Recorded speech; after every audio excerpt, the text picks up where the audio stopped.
It's now time for Trivia Tracks with yours truly, Price Robertson. This edition of Trivia Tracks is brought to you by ProMed Ambulance Services, care you can count on, and Beth Smith at Edward Jones. Edward Jones, making sense of investing, member SIPC. One of the most popular wrestlers of his generation, Ralph Berry, also known as Red Berry or Wild Red Berry, found creative ways to win his matches, which is why he oftentimes turned to rule breaking.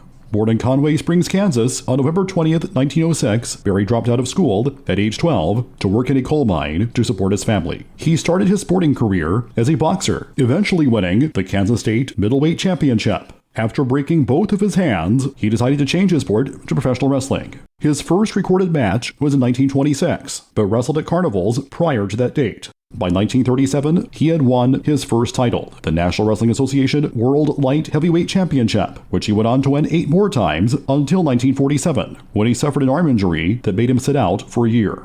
After the advent of the National Wrestling Alliance, in 1948, he held several regional championships for NWA member promotions. In the ring, Berry, who stood only 5'8", usually played the heel or villain, except in his hometown of Pittsburgh, Kansas, where he was well beloved. His defiant in-ring actions made him one of the most hated heels of the 1930s, 40s, and 50s.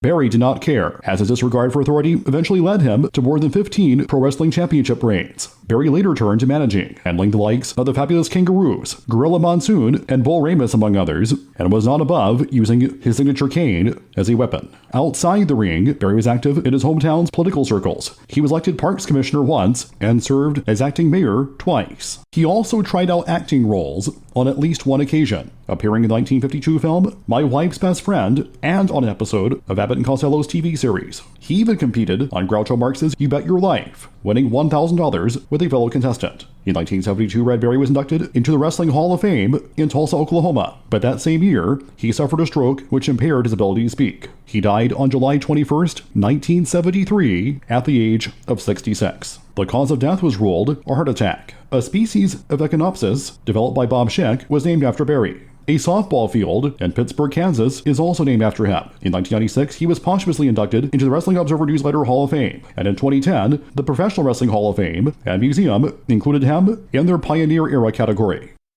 Till next time, I'm Price Robertson. Amazed by today's trivia?